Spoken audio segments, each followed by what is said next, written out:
살면서 가장 많이 화를 냈던 대상이 누구일까요? 곰곰이 생각해 보십시오. 우리 자신이 살아가면서 화를 가장 많이 냈던 사람. 사람들마다 조금씩 다를 수 있겠습니다만, 학교 선생님? 아니죠. 회사 사장님? 아닙니다. 어머니가 우리 화풀이 대상의 1순위였었어요. 대부분 많은 사람들이 학교 갔다 와서 화나고, 시험 잘못 봐서 화나고, 날이 더워서 화나고, 배고픈데 밥 빨리 안 줘서 화나고, 입고 싶은 옷이 있는데 제때 빨아서 다리미질 안 해줬다고 화내고. 왜 그렇게 화를 내는지 모르겠어요. 사실 우리가 알고 보면 모든 인생은 사실 그 하나님으로부터 왔죠. 근데 이 중국 한자에 보면 이 시작이라는 말이 있어요. 그렇죠? 시작할 때 그 시작이 사실은 한자어입니다. 우리말이 아니죠. 순수 우리말은 아닙니다. 중국어에서 온 말인데 시초에 시작할 때 시조 이런 이야기 할 때 이 처음 시자를 씁니다. 처음 시자를 보시면 계집여편에 태자를 붙여서 시자로 사용하고 있어요. 그러니까 파자를 하면, 그러니까 이제 그 한자어를 조금 이렇게 나누어서 보면 계집 여자에 별 태자. 근데 이 태자는 나중에 우리가 어머니들이 태아라고 할 때도 그 조금 다른 부수를 집어넣어서 사용하는 이제 그런 단어예요. 결국 뭡니까? 처음은 비롯되고 시작되고 처음에 아침에 시작할 때 사실은 누가 있어요? 여자가 있어요. 여자로부터 시작된 거예요. 모든 인생은 사실 어미에게서 태어납니다. 물론 우리가 알고 있는 바 아담 하와를 제외하면 사실 맞죠. 아담 하와야 하나님으로부터 나왔지만 그 이후에 그러니까 중국 사람들도 어렴풋이 그걸 한 거예요. 한자어에 하나님을 직접 담지는 못했어도 그래도 모든 생명체는 어머니로부터 나온다는 것을 자기네 글자에 집어넣은 거죠. 완벽하진 않지만 그래도 하나님 이후, 아담 이후의 인류의 생명에 관한 이야기를 잘 담아두었다라고 볼 수 있을 것입니다. 지금은 잘 부르지 않습니다만 예전에는 동요처럼 불렀던 어머님 은혜라고 하는 노래가 있습니다. 이 노래를 한번 보시면 1절, 2절 우리는 다 아실 거예요. 1절 어떻게 써져 있어요? 한번 읽어보실래요? 자, 1절 조금만. 자, 시작.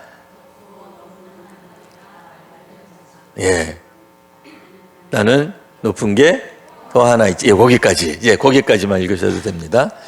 자, 1절, 2절은 우리가 잘 알아요. 왜요? 교과서에 실려 있거든요. 근데 이게 사실은 찬송가였다는 거 다 알고 계시죠? 원래 이게 찬송가였습니다. 그러니까 교과서에 실리는 동요가 아니라 찬송가였어요. 2019년 국민일보에 이제 그런 기사가 나왔습니다. 이 어머님 은혜는 본디 찬송가였습니다. 근데 이게 교과서에 실리면서 아무래도 특정 종교 색채가 좀 난다 그래서 3절은 싹 뺀 거예요. 우리 저 보이는 것까지만 한번 3절 가서 한번 읽어볼까요? 자, 시작.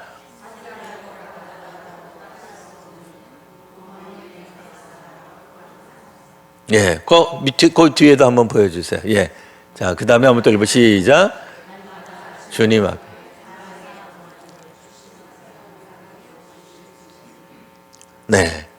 그래서 원래 저 작사, 작곡하신 분들이 다 신앙인들이에요. 훗날 목회자가 되기도 하고 그래서 교회에서 사역을 하신 분들이에요. 그래서 원래 찬송가로 쓰여지다가 저게 이제 우리나라 마치 동요처럼 어머님 은혜의 무슨 주제곡처럼 그러니까 어버이날, 예전에는 이제 어머니날이었죠. 어머니날의 어떤 노래로 채택되면서 3절은 살짝 뺐어요. 그래도 우리는 사실 알고 있어야 돼요. 뭘 알고 있어야 돼요? 원래 저 노래는 찬송가였다. 알고 있어야 돼. 근데 밖에 나가서 너무 강조하지 마세요. 너무 강조하면 안 믿는 사람들이 뭐야? 찬송가였어? 기분 나쁘네? 하고 아예 안 부를 수도 있어요. 그래서 우리만 1절, 2절 열심히, 그리고 나중에, 오늘은 안 부르겠습니다만 이유가 시간이 지금 많이 가서 나중에 이제 3절은 이제 우리는 부를 거예요. 내년쯤 한번 어버이날에 한번 부르려고 합니다. 이 사실 어디를 살펴보든지 간에, 그러니까 중국어 한자에도 나오고 또 우리가 예전에 불렀던 뭐 동요처럼 알고 불렀던 그 노래 가사에도 사실은 하나님과 연관된 여성 사역에 관한 이야기들이 담겨져 있습니다. 명확하게 드러나 있지 않는 것 같아도 찬찬히 들여다보면 교회 안에서의 이 여성의 사역은 참으로 놀랍고 귀하기 그지없습니다. 오늘 성경에 나오는 요빠라고 하는 곳이 나와요. 요빠 교회, 요빠라고 하는 지역, 우리 성경 잘 아는 성도님들, 구약에서 요나가 배를 타기 위해 갔던 곳도 요빠입니다. 아, 그 요빠구나. 예, 맞습니다. 그러니까 해안가겠죠. 배를 타러 갔기 때문에. 예, 지중해 연안 쪽에 있는 그런 도시입니다. 오늘 성경에서는 베드로가 다비다라 하는 여제자를 살린 곳이 바로 오늘 요빠라고 하는 지역입니다. 그러니 사실 신구약 성경적으로도 꽤 의미가 있는, 그러니까 실제로 나오고 있는 현실적인, 실제적인 도시였다라고 하는 얘기입니다. 자, 이곳에서 어떤 일이 있었습니까? 36절 보시면 이 여자는 참으로 착한 일과 구제 활동을 많이 했습니다. 구제 활동을 많이 했어요. 그래서 38절에 보시면 제자들은 베드로가 요빠와 가까운 루다에 있다 하여 베드로를 청합니다. 아마도 살려달라는 것은 아니었을 것 같아요. 그냥 장래에 관한 이야기였을 것이고요. 자, 그러면 우리는 한 가지 질문을 해보게 되죠.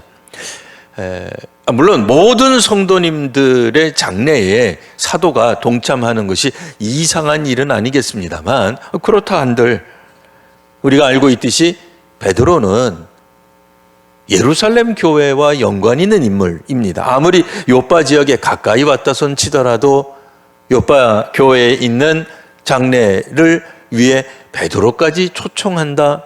그러면 이 여인, 오늘 우리가 읽고 있는 이 여인이 좀 특별한 여인이 아닐까 생각해 보게 되는 거죠.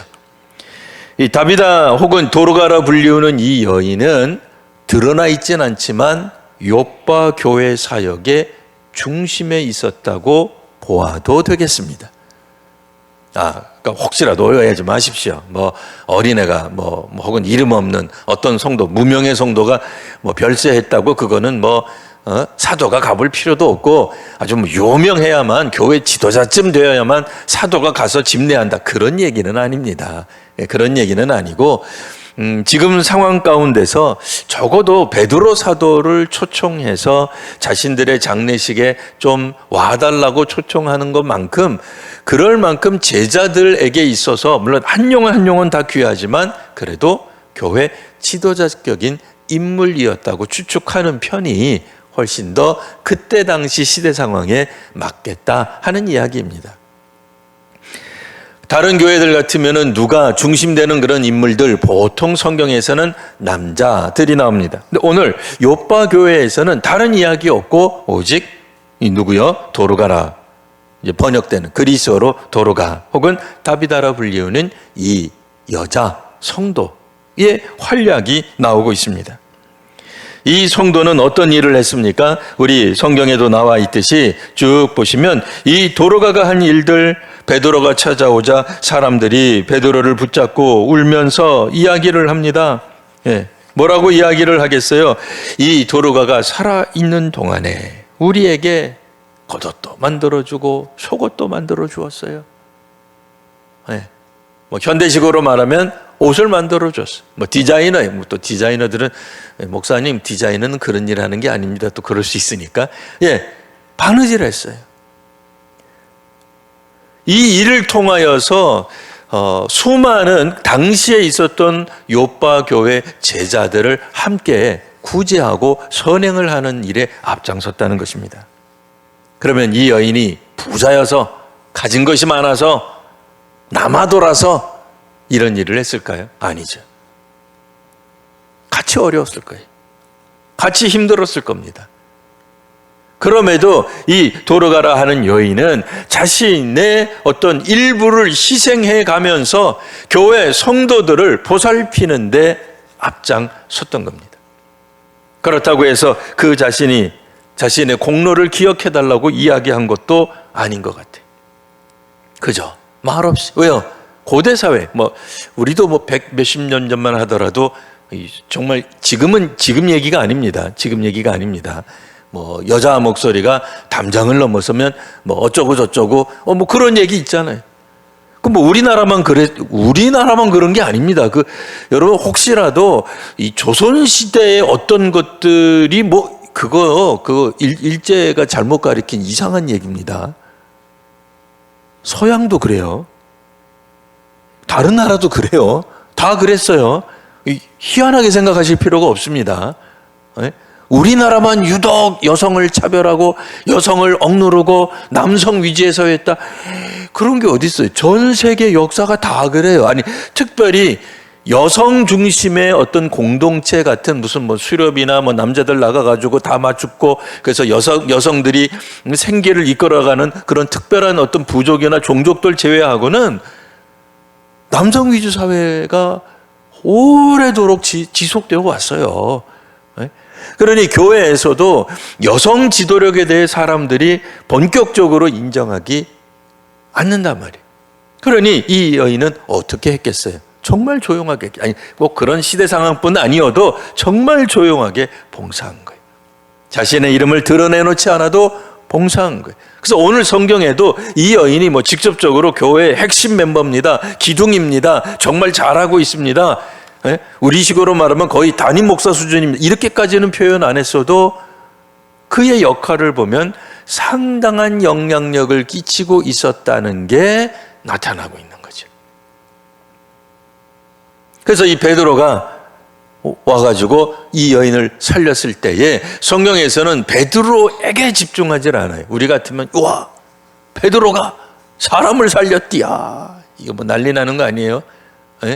우리 중에 능력 있는 사람, 한국교회 문제를 지적하는 사람들 중에 좋단 말이에요. 그럼 죽어가는 교회 살려본 사람 있냐 이거죠. 죽은 성도를 살려본 사람 있냐 말 없죠. 아무도 없어요. 예수님의 고유한 영역이라고 생각되는데 웬걸 2000년 전 베드로가 이미 죽은 성도를 되살린 거 아닙니까? 그러면 우리 같으면 국민일보 아니라 전국 신문 신문 다 나와가지고 이게 사기입니까? 가짜입니까? 환상입니까? 집단 이렇게 잘못된 그런 어떤 최면에 걸린 겁니까? 이러면서 추정 60분을 하든 그것이 알고 싶다든 하지 않겠어요? 그만큼 이목을 끄는 내용이라는 거죠. 근데 오늘 성경에는 이렇게 해도 되나? 이 베드로가 보통 사람인가? 아니 지금 요바에서 장례가 났는데 가까운 곳에 있다고 해가지고 그래도 사도라고 베드로 불러오는 거 보면 여전히 베드로가 그래도 신앙세계에 있어서는 지도자인데 그 사람 불러가지고 이런 놀라운 기적이 나타났는데 별로 주목하지 않아요. 베드로에게 주목하지 않는다는 얘기예요. 이 사건이 주목 못 받는다는 얘기가 아니라 베드로가 주인공이 아니에요. 아주 담담하게 기술합니다. 우리가 베드로면 기분 살짝 나쁠 수도 있어요. 그래도 내가 강사로 왔는데, 내가 초대받아서 왔는데, 내가 일으켰는데, 이런 생각할 정도지만, 물론 베드로도 그런 거 가지고 우리말로 말하면은 상처받고 그러지 않아요. 나를 무시해? 이렇게 생각하지 않아요. 오늘 성경 한번 계속해서 보도록 하겠습니다. 성경 말씀에 어떻게 나옵니까? 자, 베드로는 사람을 낳아보내고 이렇게 앉히죠. 자, 41절 보내면 베드로는 손을 내밀어 일으키고 성도들과 과부들을 불러들여 그가 살아난 것을 보입니다. 그러니까 어디에도 베드로가 주목받는 내용이 없어요. 그리고 중요한 것 42절 온 요파 사람이 알고 많은 사람이 주를 믿더라. 이 이야기는 잘 들여다보면 물론 이제 베드로를 통해서 하나님 역사하신 거죠. 뭐 베드로를 우리가 뭐 마음껏 무시하자 그런 얘기 아닙니다. 뭐 베드로 아무것도 아니야 그런 얘기 아닙니다. 근데 베드로가 했다라기보다는 이 구절을 잘 읽어보면 어떤 느낌이 받아요? 요빠 사람이 알게 되었고 많은 사람이 주를 믿게 되었다. 누구를 보고? 죽었다가 되살아난 다비다를 보고. 그러니까 교회 사람뿐 아니라 우리식으로 말하면 동네 사람들도, 마을 사람들도, 도시 사람들도 다비다가 어떤 여인인지를 알았다라고 볼 수 있습니다. 그러니까 다비다의 그런 영향력은, 그러니까 오늘날 우리들이 자주 사용하는 그 선한 영향력이 상당했음을 미루어 짐작할 수 있는 대목이다라고도 볼 수 있습니다. 왜냐하면 바로 그 다비다가 되살아나서 이야기하지 않았겠어요? 나는 분명히 죽었는데 주께서 나를 살리셨습니다. 여러분 상상의 나래를 한번 펴보세요. 여기 뭐 독일 분 안 계시죠? 히틀러를 뭐 나의 아버지로 여기시는 분 없죠? 자, 그럼 얘기하겠습니다. 있으면 빨리 손 드세요. 히틀러가 되살아나서 갑자기 간증을 합니다. 이걸 좋다고 해야 될까요? 어떻게 될 것 같아요? 예? 아니, 그 사람은 그냥 죽었으면 그냥 계속 죽지. 아니, 왜 되살아나가지고 독일을 또 통치하고 좋아하겠어요? 이렇게 되살아나는 이 부활이 굉장한 기적인데 이 기적 때문에 모든 사람들이 은혜 받지 않는다는 걸 말씀을 드리려고 하는 겁니다.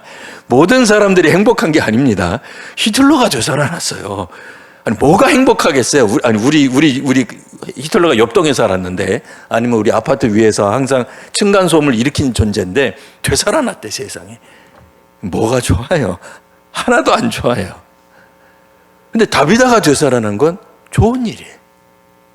행복한 일이에요. 왜? 그 여성 때문에 나도 혜택을 받은 게 있어요. 나도 행복해진 일이 있어요. 그럼 그 사람은 되살아나는 일이 좋은 일 아니에요? 좋은 일이죠. 얼마나 행복하겠어요. 그러니까 주께서 그 여인을 통해서 나를 살리신 이는 하나님이십니다 하고 그 여인이 뭐 말만 했겠어요? 예전하고 똑같이 또 봉사하고 구제하고 착한 일 하지 않았겠어요? 실제로 착한 일을 많이 한 사람, 구제하는 사람, 다른 사람들에게 좋은 평을 받는 사람은 오래오래 살아야 됩니다. 우리가 왜 이것을 싫어하겠냐 말이죠. 그런 의미에서 오늘 본문은 조금은 담담하게 베드로라고 하는 이 위대한 인물을 살짝 비껴 놓은 듯한, 마치 무시한 게 아니죠. 무시한 듯한 그런 구절로 나아가고 있단 말이에요. 물론 베드로는 무시당한 게 아닙니다. 우리가 마지막까지 읽은 43절 보시면 베드로는 요빠에 이참에 여러 날 머물게 되고, 가이사랴에 있던 고넬료라고 하는 이탈리아 백부장이 환상 가운데 요빠에 가면 시몬이라고 하는 가죽을 이렇게 만지는 시몬이라는 사람의 집에 거하는 시몬을 데리고 와라. 이것도 이제 하나님의 재밌는 이제 유머 같은 거거든요. 뭐 일부러 그러려고 그런 건 아니겠으나 이름이 같아요. 네. 시몬의 집에 머물고 있는 베드로라 하는 시몬을 불러와라 하면서 어떤 일이 벌어져요? 복음은 결코 예루살렘에 머무는 것이 아니라 유대인을 뛰어넘어 이방인에게까지도 나아간다는 것을 베드로를 통해 알게 하십니다. 베드로는 다음 장에서 하나님께서 쓰시는 사람의 주인공으로 나타날 겁니다. 놀랍게도 다비다도 그랬고 베드로도 그렇고요. 교회 사역에 있어서 혹은 성령 사역에 있어서 중심에 있는 인물들의 특징은 자신들을 그다지 드러내지 않는다는 거예요. 뽐내지도 않습니다. 마치 우리 어머니들처럼 말이죠. 우리 교회 여성 사역자들처럼 말이죠. 우리 교회도 어디 여성 사역자들이 자신의 어떤 그런 사역을, 섬김을 뽐내고 자랑하고 알아주지 않는다고 투덜대는 이가 어디 있습니까? 아무도 그런 사람 없어요. 그래도 하나님께서 그 여성 사역자들을 통해 혹은 베드로와 같은 이들을 통해 주님의 역사하심을 이어가고 있는 것입니다. 오늘도 이 귀한 성도들을 통해 하나님의 역사하심을 바라보는 우리 성도님과 저와 여러분 모두가 되시기를 바랍니다.